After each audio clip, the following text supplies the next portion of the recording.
اعوذ باللہ من الشیطان الرجیم بسم اللہ الرحمن الرحیم شہر رمضان الذی انزل فیہ القرآن ھدی للناس وبینات من الہدی والفرقان صدق اللہ العلی العظیم اللہم صلی علی محمد وآل محمد وعجل فرجہم۔ ناظرین اکرام، آپ دیکھ رہے ہیں سچ ٹی وی کا پروگرام نور قرآن اور میں ہوں سید اسد عباس۔ ناظرین اکرام، ہم قرآن کریم کی فضیلت، قرآن کریم کے کمالات، اس کے حوالے سے اسلامی متون کے اندر بہت سا مواد جو ہے ہمیں ملتا ہے۔ خود قرآن کریم جو ہے اس نے اپنے بارے میں جو ہے اپنے معجزہ ہونے کی حیثیت سے، اپنا موعظہ ہونے کی حیثیت سے، اپنا رحمہ ہونے کی حیثیت سے، شفا ہونے کی حیثیت سے مختلف موارد میں مختلف آیات جو ہیں وہ موجود ہیں۔ احادیث جو ہیں وہ ہمیں رسالت مآب صلی اللہ علیہ وآلہ وسلم سے بھی ملتی ہیں، اور اسی طرح سے ائمہ معصومین سے بھی احادیث جو ہیں وہ موجود ہیں۔ بہت سی روایات ہیں جو قرآن کریم کی فضیلت کو بیان کرتی ہیں۔ آج میں عرب معاشرے کے ایک فرد کی قرآن کریم کی فضیلت کے حوالے سے ایک روایت آپ کے سامنے پیش کرنا چاہوں گا۔ حضور اکرم صلی اللہ علیہ وآلہ وسلم مسجد حرام میں سورہ مومنون کی تلاوت کر رہے تھے۔ وہاں پر ایک شخص ولید بن مغیرہ، جو کہ ایک ادیب بھی تھا، ایک حکیم بھی تھا، ایک فلسفی بھی تھا، وہ اس محفل میں موجود تھا اور وہ یہ تلاوت سن رہا تھا۔ اس نے جب قرآن کریم کی تلاوت سنی اور اپنے قبیلے میں جب آیا تو اس نے جو قرآن کریم کے حوالے سے بات کی، وہ بات جو ہے وہ تاریخ کے اندر محفوظ ہے، جسے مجموع البیان نے لکھا ہے۔ وہ کہتا ہے کہ میں نے محمد سے ایسا کلام سنا ہے جو انسانوں اور جنوں کے کلام سے مشابہت نہیں رکھتا۔ اس میں شیرینی ہے، اس کا ظاہر خوبصورت اور اس کی شاخیں ثمرات سے پر ہیں، اس کی جڑیں دلوں کی گہرائی میں اترتی چلی جاتی ہیں، اس سے بلند تر کلام ممکن نہیں۔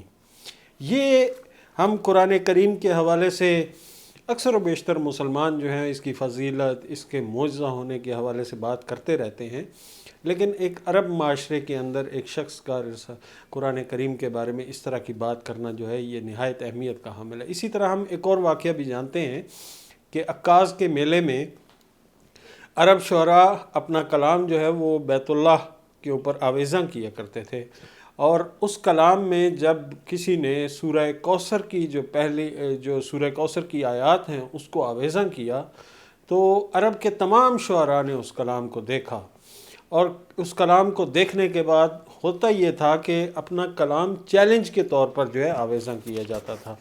اب جب ان شعراء نے اس کلام کو دیکھا، اور وہ کرتے یہ تھے کہ اس کلام کی مثل کوئی اور کلام جو ہے وہ پیش کر دیا کرتے تھے، تو عرب شعراء نے اس انا اعطیناک الکوثر کی جو سورہ ہے اس کے نیچے ایک عبارت لکھی، اور وہ عبارت جو ہے وہ قرآن کریم کی فضیلت، قرآن کریم کے معجزہ ہونے، قرآن کریم کی ادبی برتری، قرآن کریم کے ایک برتر کلام ہونے کی جو ہے وہ نشاندہی کرتی ہے۔ انہوں نے لکھا ما ھذا کلام البشر، یہ کسی بشر کا کلام نہیں ہے۔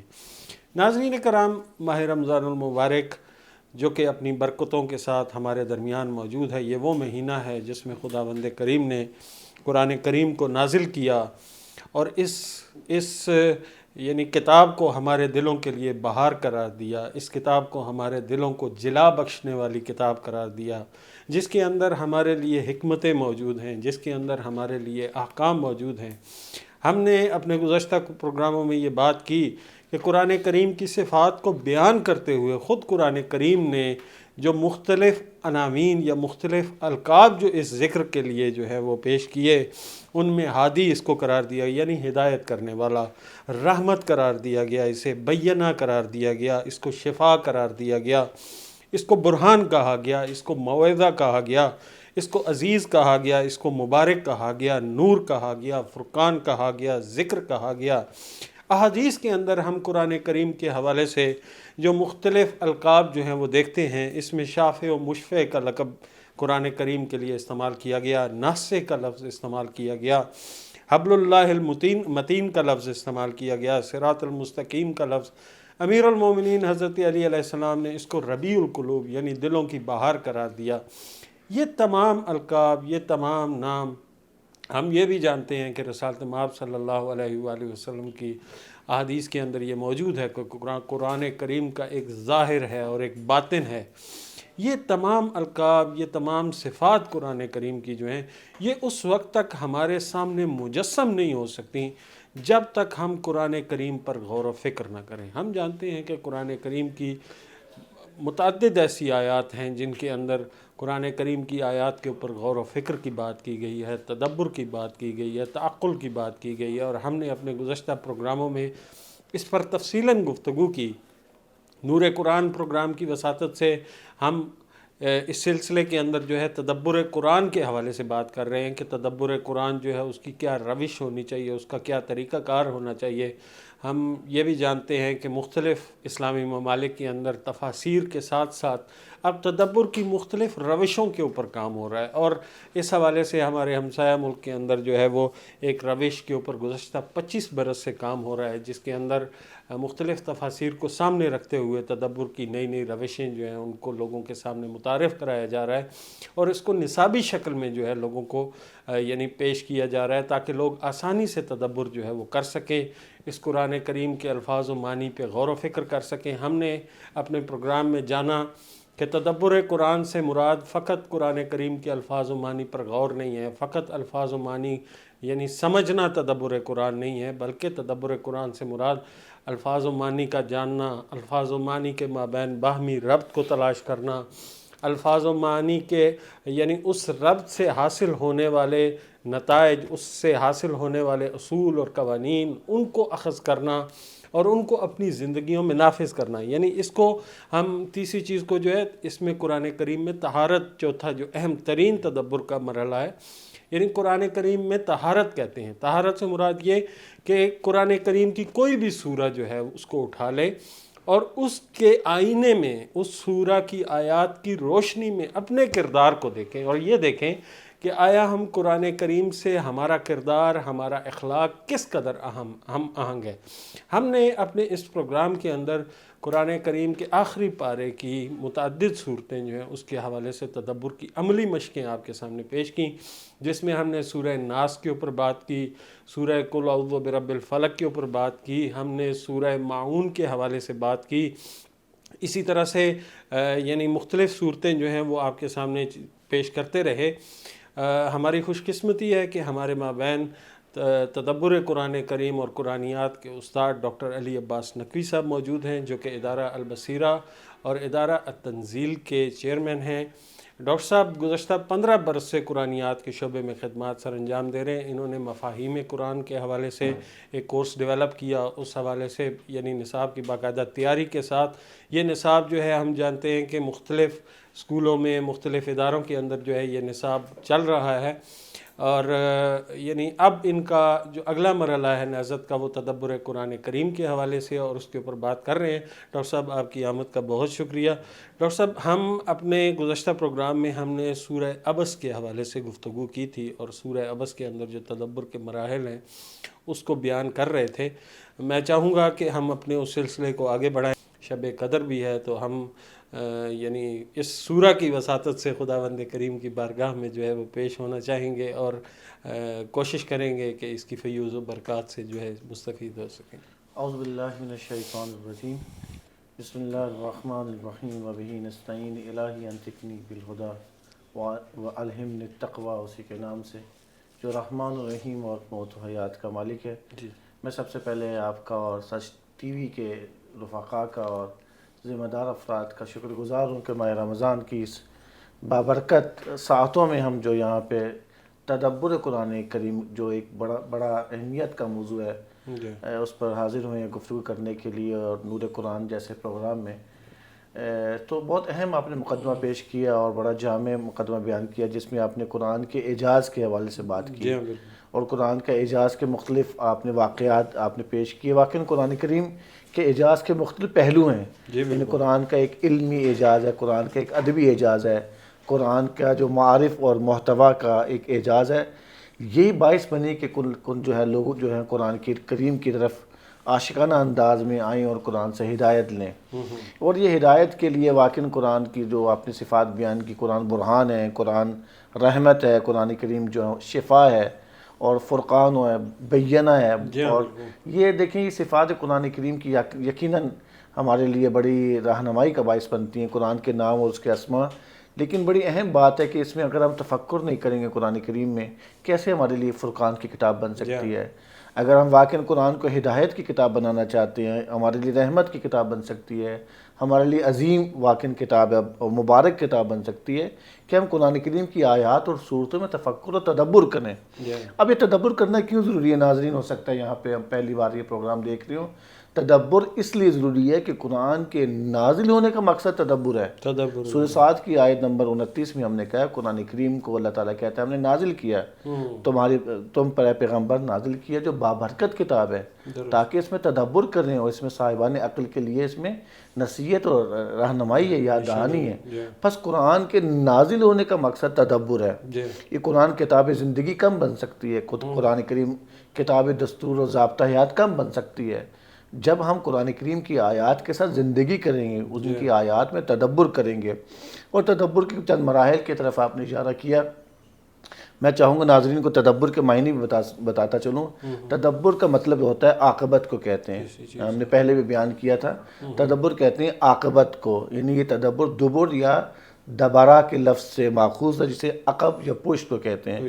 تو یہ اس کے معنی ہو گئے عاقبت یا کسی موضوع میں ہم توجہ کرنے کو، اس موضوع میں توجہ کر کے اس کی عاقبت پر ہم اگر توجہ کریں، کسی موضوع کی عاقبت پر توجہ کرنے کو ہم تدبر کہتے ہیں۔ اب تدبر قرآن کیا ہے؟ تدبر قرآن کریم سے مراد ہے کہ ہم قرآن کریم کی صورتوں میں جو معیار زندگی بیان کیا گیا ہے، جو انسان کی ہدایت کے لیے عاقبت موجود ہے، جو انسان کی ہدایت کے لیے عبرت موجود ہے، اس سے ہم اس کی شناخت حاصل کریں، اس کے معنی کو سمجھیں، اس کے مفہوم کو سمجھیں کہ اس میں کیا عاقبت ہمارے لیے، کیا اصول زندگی ہیں۔ پھر اس کو جاننے کے بعد اس کو اپنی زندگی کا حصہ بنائیں۔ اس کو کہتے ہیں تدبر قرآن۔ اور تدبر قرآن کے 4 بنیادی مراحل ہیں، اور ہم نے سورہ عبسہ میں اور دیگر صورتوں میں ہم نے تدبر کی عملی مشق بھی کی۔ تدبر کا پہلا مرحلہ ہوتا ہے تفکر، یعنی تدبر کے لیے پہلا کام تفکر کرنا بڑا ضروری ہے، یعنی سورہ سے انس پیدا کرنا، اس سورہ کی بار بار تلاوت کرنا، ترجمہ کو دیکھنا، اس کے بنیادی الفاظ کے معنی کو دیکھنا، اس کی روشنی میں نقاط وغیرہ اخذ کرنا شروع کر دیتے ہیں۔ خود بخود نقاط ہمارے ذہن میں آنا شروع ہو جاتے ہیں، اس کو نوٹ کرنا، اس کو جو ہے اس کے بارے میں گفتگو کرنا کہ اس میں یہ نقاط بڑا اہمیت کا حامل ہے اس سورہ میں، اس کو یادداشت بنانا یا اس سورہ کا خلاصہ لے کر آنا، یا اس سورہ کو جو ہے اہم سوالات نکال لینا اس سورہ سے کہ عباسہ کا مطلب کیا ہے، تولا کا مطلب کیا ہے اس میں، اور یہ جو ہے یہ سورہ کا پس منظر کیا ہے، اس کا فضائے نزول کیا ہے، یہ اس کو کہتے ہیں تفکر کرنا سورہ میں۔ جب ہم اچھے انداز میں سورہ میں تفکر کر لیتے ہیں، اس کے نتیجے میں سورہ میں تعقل کرنا بڑا اہمیت کا حامل ہوتا ہے۔ یعنی آپ نے اگر تفکر کر لیا ہے تو ایسے میں آپ قرآن کے اسی سورہ میں جو اصول زندگی بیان کیے گئے ہیں، جو معیار زندگی بیان کیے گئے ہیں، جو قوانین بیان کیے گئے ہیں، ان کو ہم اخذ کرنا شروع کر دیتے ہیں۔ بعد ازاں جب نقاط ہم اخذ کر لیتے ہیں اور اس میں سے اصول زندگی، قوانین زندگی اخذ کر لیتے ہیں، تو خود بخود سورہ کے جو ہدف اور مقصد کیا نازل ہونے کا، نزول کا مقصد، اس کے قریب ہماری رسائی ہو جاتی ہے۔ صحیح ہے۔ اچھا ڈاکٹر صاحب، ویسے میں نے عموماً ہمارے معاشرے کے اندر آپ بھی جانتے ہیں اور تقریباً سبھی ناظرین اس چیز سے آگاہ ہیں کہ ہم جو قرآن کریم کا مطالعہ کرتے ہیں، یہ تلاوت قرآن کریم، بالخصوص یہ رمضان المبارک کے مہینے میں جو اس کی تلاوت کا جو ہے زیادہ بڑھ جاتا ہے، اور رمضان جیسے ہی ختم ہوتا ہے تو پھر قاریان قرآن کی تعداد جو ہے اس میں بھی کمی واقع ہو جاتی ہے۔ لیکن ہم لوگ جو قرآن کریم کا مطالعہ کر رہے ہوتے ہیں اور اس پہ غور و فکر کر رہے ہوتے ہیں، ایسا نہیں ہے کہ غور و فکر نہیں ہوتا، لوگ ترجمے کے ساتھ قرآن کریم پڑھتے ہیں، تفسیر بھی قرآن کریم کی پڑھ رہے ہوتے ہیں، لیکن میرا خیال ہے کہ ہمارا جو عمومی رویہ ہے معاشرے کے اندر وہ یہ ہے کہ ہم اس کو ثواب کی نیت سے یا تو اول پڑھ رہے ہوتے ہیں، ہم اس سے کوئی درس زندگی یا زندگی کے لیے کوئی معیار زندگی، اصول زندگی، قوانین زندگی۔ دیکھیں قرآن کا مطالعہ یوں کرنا چاہیے کہ میں اس سے اصول زندگی اخذ کر سکوں۔ یعنی قرآن کا مطالعہ قرآن کسے کہتے ہیں؟ تلاوت قرآن کسے کہتے ہیں؟ تلاوت قرآن، مطالعہ قرآن سے یہ مراد یہ ہے قرآن جب آپ پڑھیں، کسی سورے کی تلاوت کریں، دیکھیں اس سورے میں کیا اصول زندگی، کیا معیار زندگی اس میں بیان کیے گئے ہیں۔ ڈاکٹر صاحب انشاءاللہ حاضر خدمت ہوتے ہیں ایک وقفے کے بعد۔ ناظرین کرام، یہاں ایک وقفے کا وقت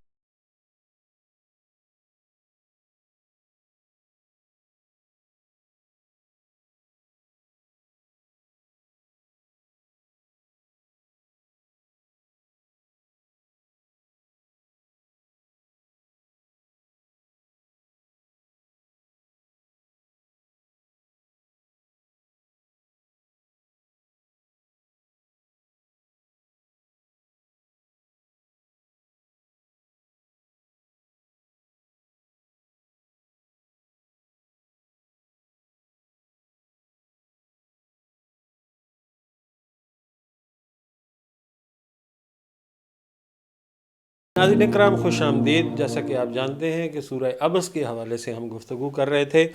ڈاکٹر صاحب وقفے پہ جانے سے پہلے بتا رہے تھے کہ ہمیں یعنی قرآن کریم کی قرأت اس طرح سے کرنی چاہیے کہ ہم اس سے اصول زندگی اخذ کر سکیں.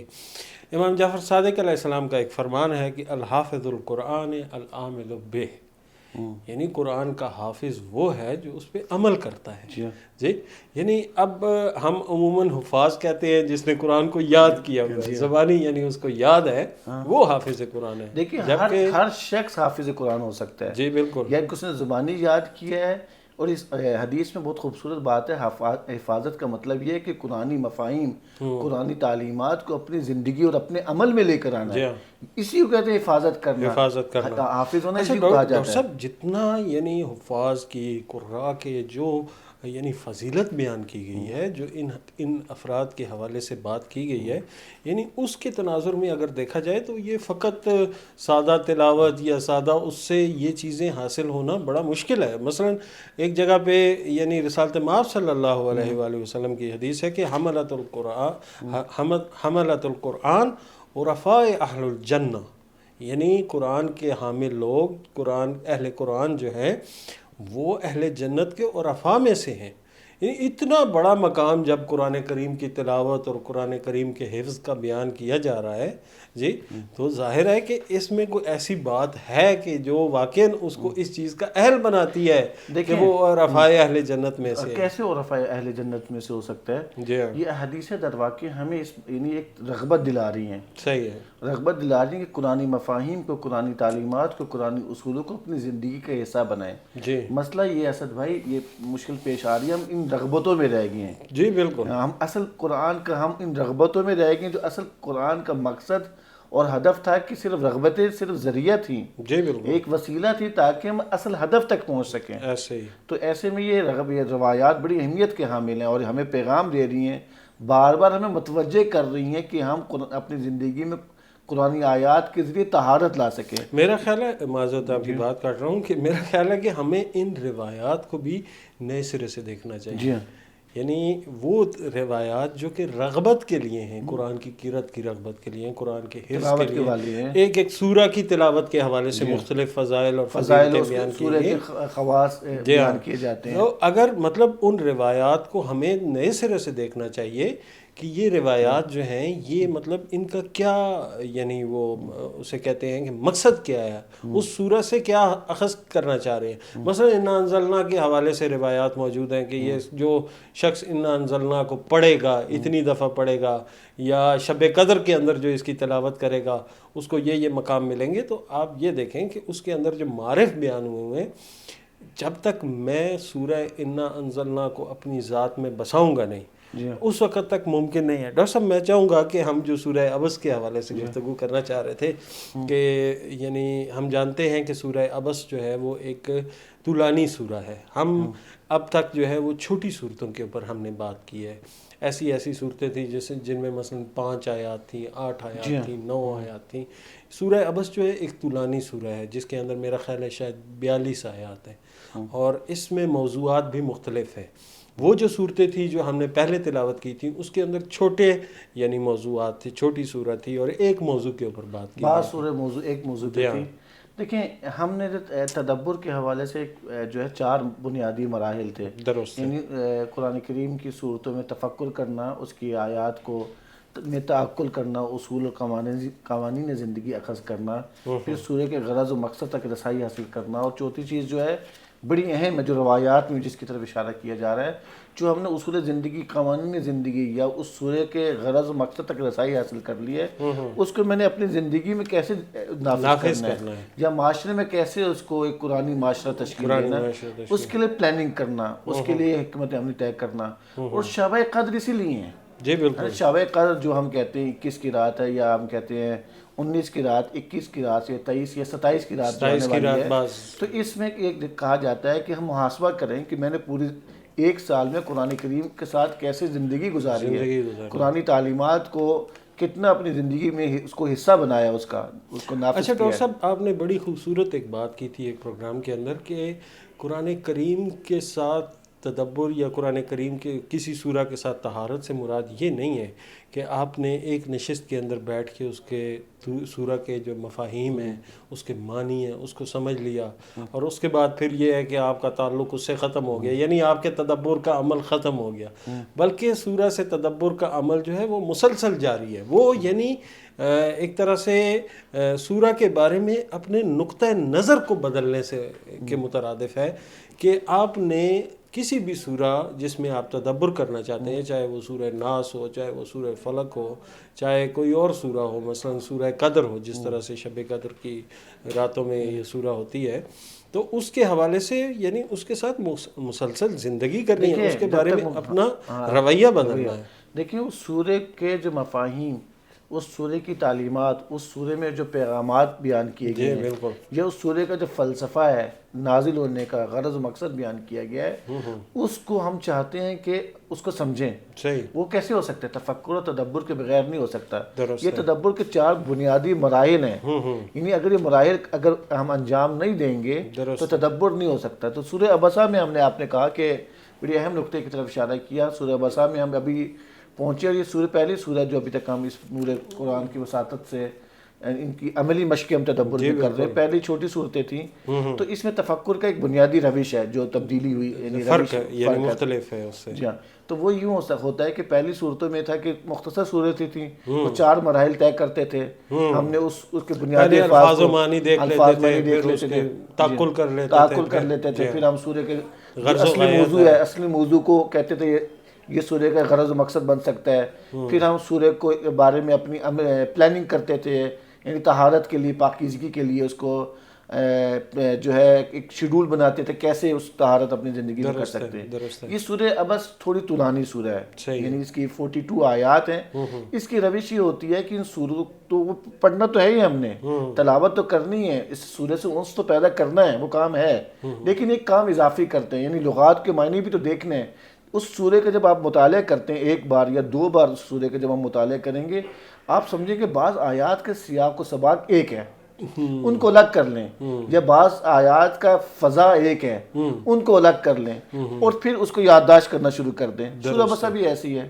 اتفاق سے اس کی بعض آیات ہم نے جب مطالعہ کیا تو اس کے 4 یا 5 فضائیں ہم نے اس کی بنائی ہیں، 4-5 اس کو موضوعات میں تقسیم کیا ہے. فضا سے مراد یعنی موضوعات. اچھا صحیح. تو یوں ہوتا ہے. تو اس طریقے سے آسانی سے ہم اس کے موضوعات میں تقسیم کر دیتے ہیں، موضوعات میں یا فضا کو، یعنی سیاق و سباق کے ذریعے سے آیات کے. اس کے بعد وہ جو 4 یا 5 موضوعات بنتے ہیں، دیکھتے ہیں ان کے درمیان آپس میں ارتباط کیا ہے، وہ بھی دیکھتے ہیں، یعنی کام تفکر والا انجام دیتے ہیں.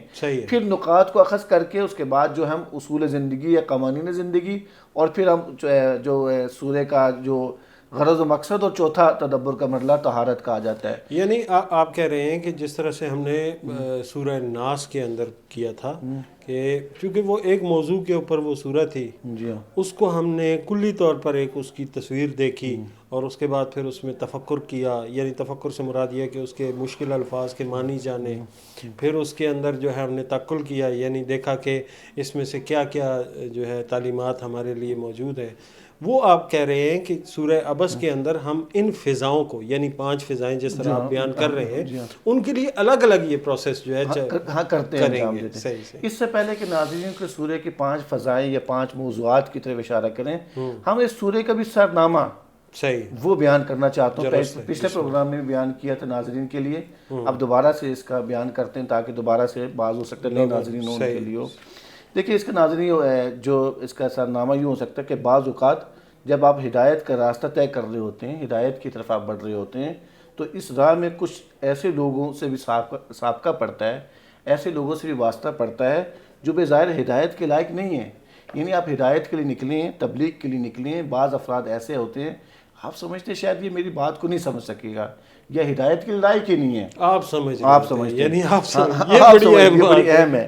بے ظاہر آپ سمجھتے ہیں کہ جو ہدایت کے لائق نہیں ہے، آپ انہیں ناتوانی کی نظر سے دیکھتے ہیں، یہ تو ناتوان ہے، فائدہ نہیں ہے، اس کو فائدہ ہی نہیں ہے، میں اس کے یعنی اس کو نہیں سمجھ سکتا ہے. اس وقت آپ اپنی کمی اور کمزوری کو فراموش کر دیتے ہیں.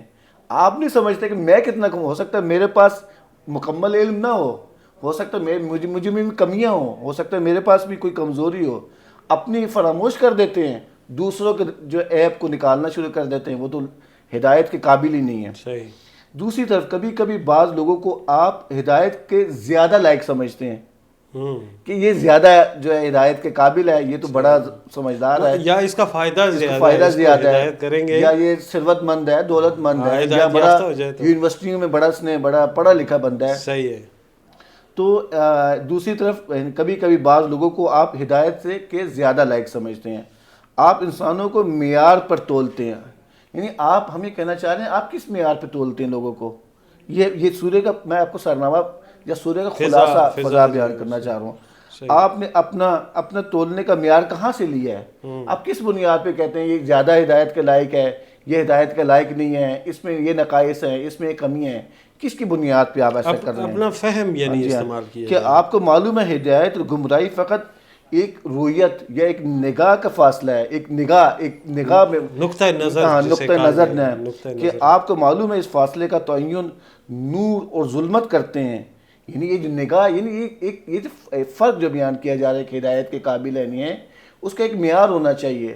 آپ کی نگاہ، آپ کی عینک ہو سکتا ہے اس کے بارے میں آپ صحیح طریقے سے آپ کو نہ جانتے ہوں۔ سورہ عبس کی جب ہم تلاوت کریں گے تو مزید یہ فضا ہم اس کا سمجھ سکتے ہیں کہ عین ممکن ہے وہ شخص جسے آپ لائق ہدایت سمجھ رہے ہیں وہ نہ ہو، آپ سمجھ رہے کہ یہ زیادہ لائق ہے ہدایت ہے، شاید وہ نہ ہو، یا حتیٰ خود آپ ہدایت سے بہت دور و گمراہی گہری تاریکی میں ہو سکتا ہے میں خود ہوں، میں سمجھ رہا ہوں کہ بڑا ہدایت میں نے اس ایک موضوع کو، ایک مطلب کو میں سمجھ چکا ہوں اور میں کسی کی تبلیغ کرنے جا رہا ہوں، ہو سکتا ہے میں مکمل نہ سمجھا ہوں، ہو سکتا ہے کہ میرے میں کمی ہو۔ تو یہ سورہ کا ایک کلی میں نے آپ کے سامنے تصویر پیش کی ہے۔ یہ ڈاکٹر صاحب میرا خیال ہے ہمارے معاشرے کی جس طرح سے قرآن کی مختلف صورتیں جو ہیں وہ ہمارے انسانوں کے مختلف رویوں کے اوپر بات کر رہی ہوتی ہیں، بالکل اسی طرح یعنی ہم نے سورہ ماؤن کو پڑھا، اس میں انسانی رویے بیان کیے، اس میں بڑا اہم نقطہ تھا کہ یتیم کو دھکے دیتا ہے، اس میں سوال تھا کہ کیا تم جانتے ہو ارایت الذی بسم اللہ الرحمن الرحیم یکذب بالدین، کہ تم نے اس شخص کو دیکھا ہے جو دین کی تکذیب کرتا ہے؟ ہم یہ سمجھ رہے تھے سورہ ماؤن میں، ناظرین کو بتاتا چلے کہ یہ سمجھ رہے تھے کہ ہو سکتا ہے کچھ ایسے الگ سے لوگ ہیں، بڑے عجیب و غریب مخلوق ہیں، کسی خاص قسم کے لوگ ہیں جو دین کی تکذیب کرتے ہیں۔ وہ کون ہیں؟ جو یتیم کا احترام نہیں کرتے، جو مسکین کو کھانا کھلانے میں ترغیب نہیں کرتے، جو نماز میں مثلاً جو ہے ریاکاری کرتے ہیں، نماز میں سستی کرتے ہیں، جو من معاون کرتے ہیں ایک ضرورت کی چیزوں کو بھی دوسروں کو دینے سے۔ بس قرآن کریم بس اوقات انہیں انسانوں کے رویوں کی طرح بیان کرتا ہے۔ اس سورہ میں بھی ایک نگاہ اور کے بارے میں بیان کیا جا رہا ہے۔ جب اس سورہ کا ایک واقعہ ہم بیان کریں گے، سورہ کا آغاز ایک واقعے سے ہوتا ہے، اس میں مزید ہم اس کی طرف روشنی ڈالیں گے۔ اچھا، اس میں یہ دیکھیں کہ ہمارے معاشرے کے اندر یہ چیز بہت زیادہ ہے، یعنی جب ہم مثال کے طور پر تبلیغ کے لیے یا بھی کسی بھی کار خیر کے لیے، نیک کام کے لیے ہم نکلتے ہیں تو ہمارا چونکہ نظریہ اس طرح کا ہے، اور آج کل معاشرے کے اندر یہ سٹیٹس کو جو ہے یہ بہت زیادہ ہے، یعنی جس نے اچھا لباس پہنا ہوا ہے، جس کے پاس تھوڑا سا مال و دولت ہے، وہ ہماری نظر میں اہمیت کا حامل ہوتا ہے بنسبت اس شخص کے جس کا لباس اچھا نہیں ہے، یا جس کے پاس مال و دولت ہم جانتے ہیں کہ وہ یعنی میٹیریل بینیفٹ کا حامل نہیں ہے وہ بندہ۔ اور عموماً یعنی بعض اوقات تو اس طرح ہوتا ہے کہ یہ مال کو مد نظر رکھ کر جو ہے وہ لوگوں کا تعین کیا جا رہا ہوتا ہے، بعض اوقات اس طرح ہوتا ہے کہ خلوص نیت سے جو لوگ کام کر رہے تھے وہ بھی اسی نظر سے لوگوں کو دیکھ رہے ہوتے ہیں۔ یہ سورہ عباسہ بالکل ایسی ہے، اس کا آغاز ہوتا ہے، چند آیات کی تلاوت کرتے ہیں۔ اعوذ باللہ من الشیطان الرجیم، بسم اللہ الرحمن الرحیم۔ عبس وتولی ان جاءہ الاعمی وما یدریک لعلہ یزکی او یذکر۔ یعنی پھر یہ آیات کی تلاوت کرتے ہوئے بتانا چاہ رہا ہوں ترجمہ بھی ساتھ ساتھ کہ وہ ایک شخص ہے، اس کے بارے میں آغاز ہو رہا ہے کہ واقعے کے کہ ایک عبس وتولی، یعنی ایک شخص آیا ہے، ان جاءہ الاعمی، یعنی ایک شخص آیا جو اندھا ہے، نابینا ہے، اس واقعے سے آغاز ہو رہا ہے۔ بڑی اہم اس میں نکات بیان کیے جا رہے ہیں کہ میں اس کی طرف ناظرین کو متوجہ کرنا چاہ رہا ہوں، بتانا چاہ رہا ہوں کہ ایک سورہ کا آغاز ایک داستان سے ہوا ہے کہ اس میں پیغمبر کے بارے میں اور اس پیغمبر کے زمانے کا واقعہ ہے کہ اس میں سے بیان کیا جا رہا ہے، اور اس میں واقعہ کچھ لوگ پیغمبر کے اطراف پہ بیٹھے ہوئے ہیں، اور پیغمبر مسجد میں ہیں، وہاں پہ لوگ موجود ہیں، وہاں پہ بیٹھے ہوئے ہیں، اور پیغمبر ان سے وحی کے بارے میں، وحی کے حقائق کے بارے میں، یعنی قرآن کی تعلیمات کے بارے میں لوگوں کو بتا رہے ہیں۔ درست۔ ایسے میں ایک نابینا شخص ہے، جو میں نے آیات کی تلاوت کی کہ ایک شخص تھا جو آیا، جو شخص نابینا ہے، تو ابا و تولا، بعض لوگوں نے جو وہاں موجود تھے اس نے پیغمبر سے پوچھا کہ پیغمبر کہاں موجود ہیں، کہاں بیٹھے ہوئے ہیں؟ تو پیغمبر سے پوچھنے کے بعد اس نے کہا کہ جو ہے پیغمبر کا پوچھے کہاں بیٹھے، وہ آ کے بیٹھ جاتا ہے۔ لیکن بعض افراد کو ناگوار گزرتا ہے، یہ نابینا شخص ہے، وہ ایسے میں کیا کرتا ہے، وہ ابس و تولا، ترشروئی کرتا ہے اور منہ پھیر لیتا ہے۔ یعنی پیغمبر موجود ہیں، پیغمبر وحی کے حقائق لوگوں کو بیان کر رہے ہیں، اور وہی ایسے میں ایک شخص مسجد میں داخل ہوتا ہے، نابینا ہے۔ سورہ کا پس منظر ہے، وہ شاید آیا نصیحت کے لیے آیا، اگلی آیات کے لیے۔ ڈاکٹر صاحب مجھے وقفے کا کہا جا رہا ہے، ناظرین حاضر خدمت ہوتے ہیں وقفے کے بعد۔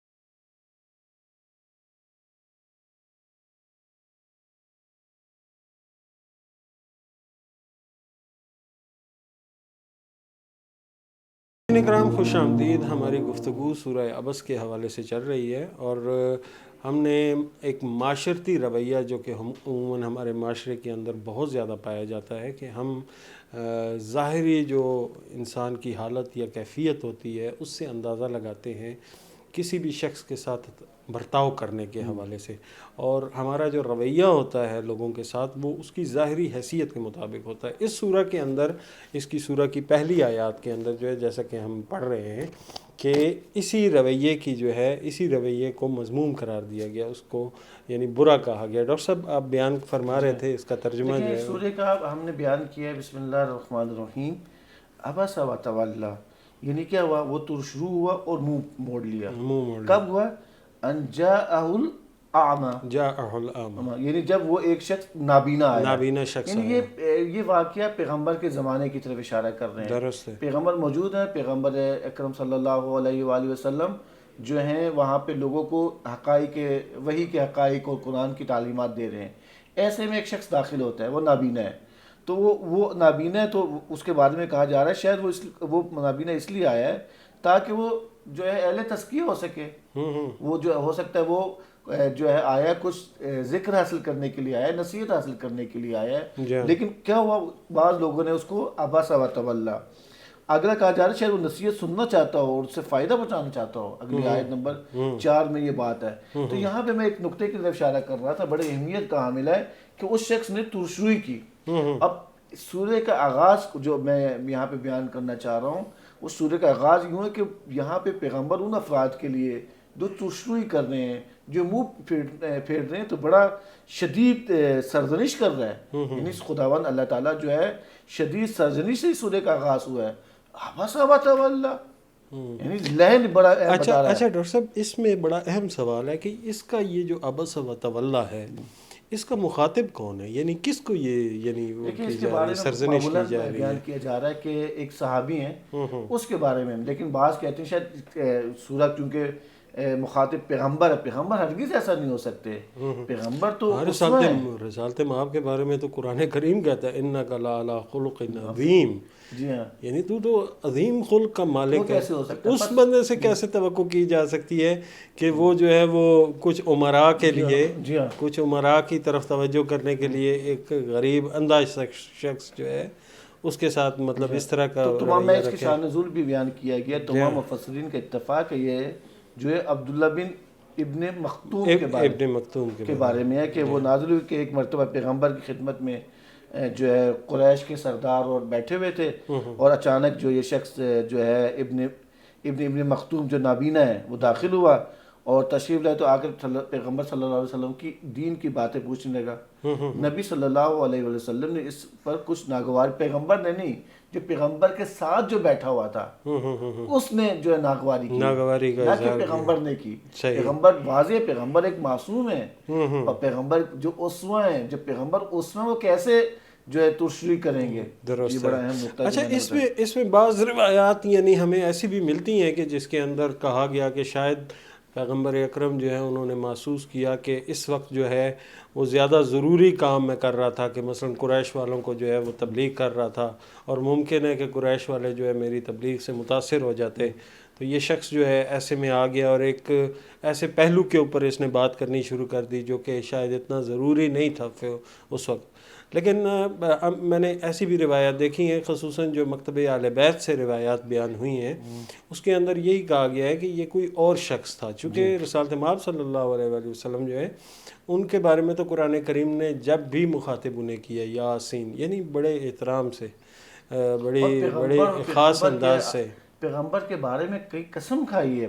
جی ہاں، بالکل بالکل. بس پیغمبر کی ہستی ایسے نہیں ہو سکتی، ناممکن ہے. بس میں تھوڑا سا مزید اس سورہ کی فضا اگلے آیت نمبر 3 اور آیت نمبر 4 کے حوالے سے بیان کرنا چاہ رہے ہیں کہ تم کہاں سے اسے جانتے ہو، کہ شاید وہ اہل تزکیہ ہو. یعنی آیت نمبر، چاہے اگر تو اس کا ترجمہ پڑھا جائے، میں آپ کے سامنے پیش کروں، یا نصیحت سننا، یا سنتا اور سے نصیحت فائدہ پہنچائے، شاید اہل تزکیہ ہو، یعنی شاید وہ پاکیزگی حاصل کرنے کے لیے آیا ہو اور خود کو پاکیزہ کرنے کے لیے پیغمبر کے پاس حاضر ہو، اور ہو سکتا ہے کہ پیغمبر کی باتوں کے بعد اس کے دل پہ اثر ہو جائے اور اس کی زندگی بدل جائے، اور یہاں پہ وہ جو ہے تزکیہ حاصل کرنے کے لیے آیا ہے، اور یہ اس کے نتائج بڑے اہم ہوں گے.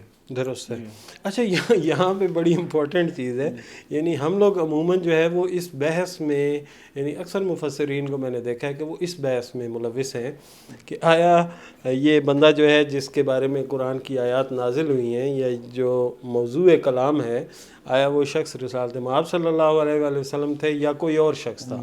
اور اس حوالے سے اکثر لوگوں نے یعنی مناظرے کی حد تک بات کی ہے اور بڑا مباحثہ ہوا ہے، لیکن اس موضوع کو انہوں نے ترک کر دیا جو کہ قرآن کریم بیان کر رہا تھا، اس رویے کو جو بیان کرنا چاہ رہا، اس نگاہ کو جو بیان کرنا چاہ رہا، یعنی وہ اہم ترین موضوع تھا کہ جس کو قرآن کریم بیان کرنا چاہ رہا ہے. وہ یہ بتانا چاہ رہا تھا کہ جب آپ معاشرے میں لوگوں کے ساتھ رویہ رکھتے ہیں، جب آپ ان کے ساتھ برتاؤ کرتے ہیں، خواہ آپ کسی بھی حیثیت کے مالک ہوں، خواہ کسی بھی مقام کے مالک ہوں، اگر آپ تبلیغ دین ایون کر رہے ہیں، ٹھیک ہے، تو آپ ان چیزوں کو مد نظر نہ رکھیں کہ یہ شخص جو ہے یہ کتنی حیثیت کا عامل ہے.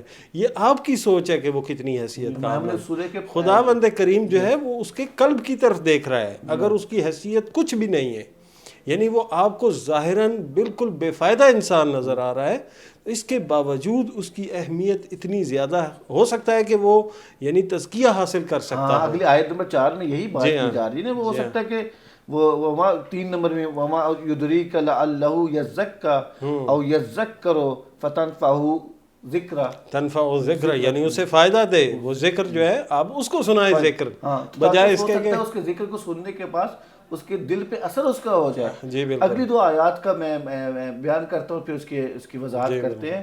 وَأَمَّا وانی ہے اما من استغنا، اما من استغنا فانت له تصدى.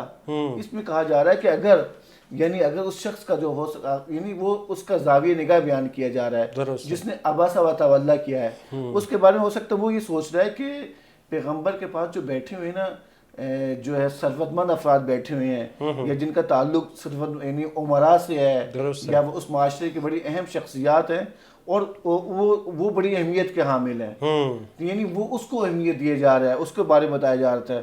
یعنی وہ سوچتا ہے کہ یہ جو افراد ہیں، پیغمبر ان کو جو نصیحت کر رہے ہیں، وحی کی حقائق بیان کرنے ہیں، تعلیمات قرآن بیان کر رہے ہیں، اگر یہ اسلام پر ایمان لے آئیں تو یہ زیادہ فائدہ ہوگا. جی بالکل. یعنی ان کو لائق زیادہ ہدایت کے لیے کہا جا رہا ہے.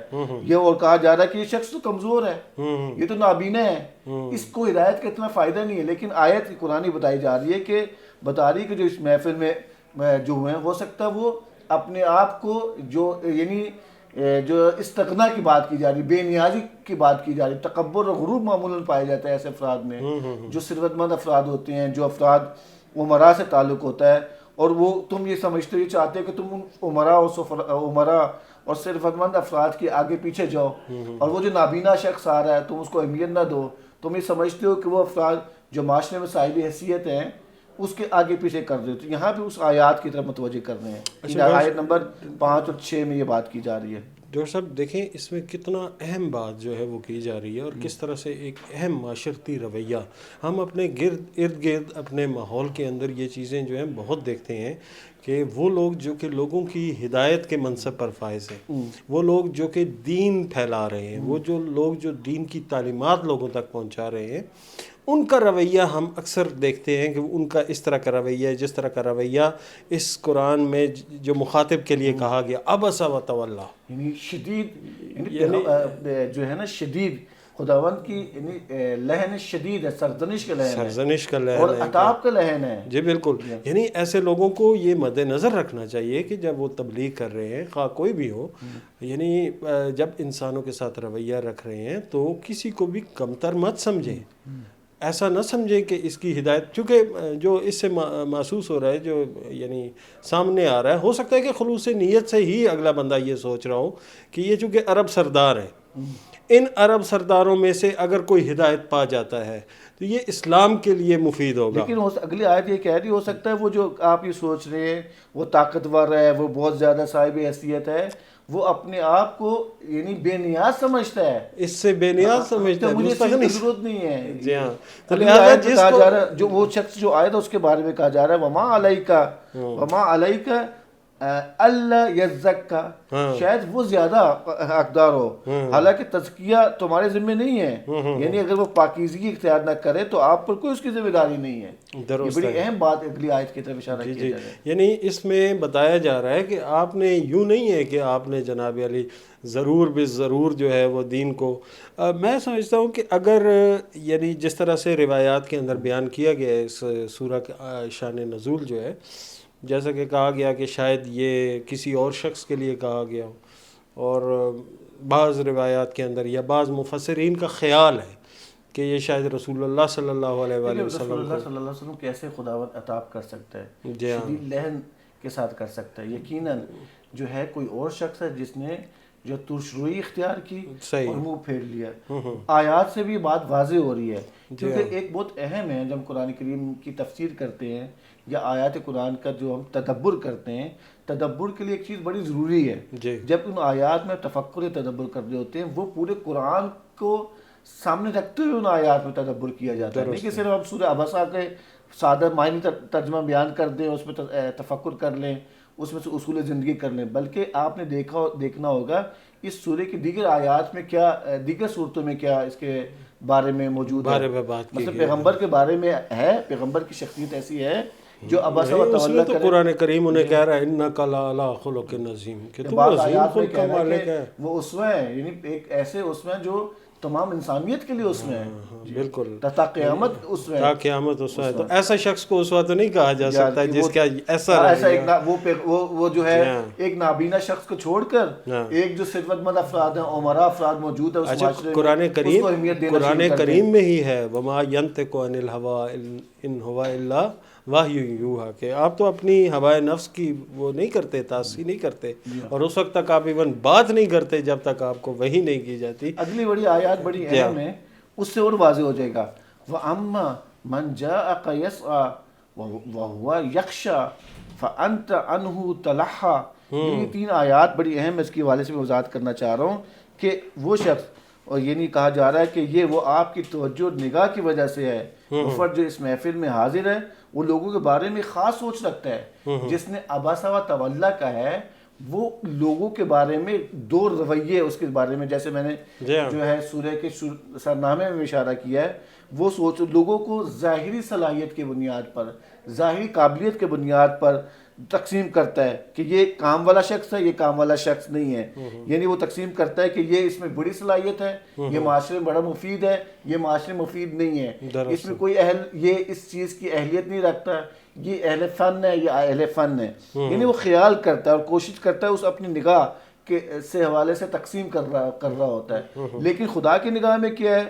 خدا کی نگاہ میں کہا جا رہا ہے حالانکہ خدا کے نزدیک وہ مفید شخص ہے وہ باصلاحیت ہے، وہ شخص جو ہے زیادہ اہم ہے، جو کہا جا رہا ہے اہل تزکیہ ہے، جو اہل نصیحت ہے، جو خشیت الہی رکھتا ہے. خشیت یعنی حق بات کو قبول کرنے والا ہے، خوف خدا خوف خدا رکھتا ہے، رکھتا ہے. اپنی لیکن یہاں پہ زندگی جو کو کہا جا بدلنے رہا ہے عمرا میں بہت زیادہ تدبر پایا ہوا ہے، عمرا تکبر ہے. میں تکبر پایا جاتا ہے. جی ہاں جی ہاں. تو سب میں نہیں معمولاً یہ دیکھنے میں آتا ہے، جو صاحب حیثیت ہو جاتا ہے، دولت مند ہو جاتا ہے، آہستہ آہستہ اگلے ہم سورہ ہمزہ میں بھی انشاءاللہ ہم عملی مشق کریں گے تدبر کے حوالے سے، مزید یہ سورہ ہمارے لیے واضح ہو جائے گا.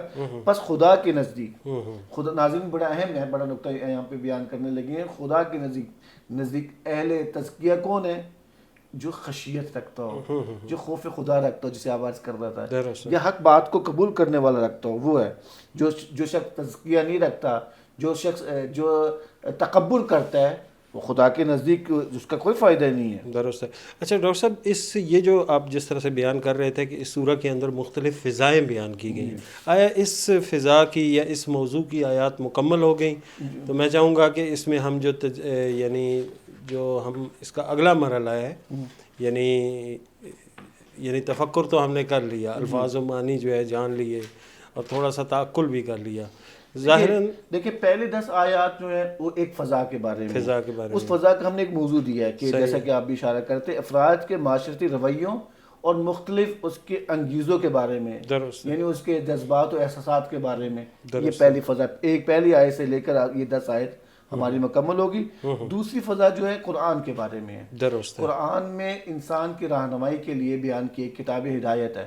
اب ایسے میں انسان چاہے تو ہدایت پہ رہے، یا ایسے میں انسان بدبختی والا راستہ اختیار کر لے. اچھا، ظاہراً اس فضا سے تو ہمیں یہی سمجھ آتی ہے کہ یہ ایک اہم انسانی رویہ، جو کہ اس وقت تو اس کو بیان کیا جا رہا ہے، ایک واقعے کے تناظر میں بیان کیا جا رہا ہے، لیکن ہے تو بیسیکلی یہ ہمارے معاشرے کا رویہ، اور ہمارے معاشرے کے اندر جو ہے یہ رویہ عام ہے، اور اس سے ہمیں روکنے کی کوشش کی جا رہی ہے، اور متوجہ کیا جا رہا ہے کہ ہم یعنی کسی کو کم اہم نہ سمجھیں جب ہدایت کا کام کر رہے ہوں تب بھی.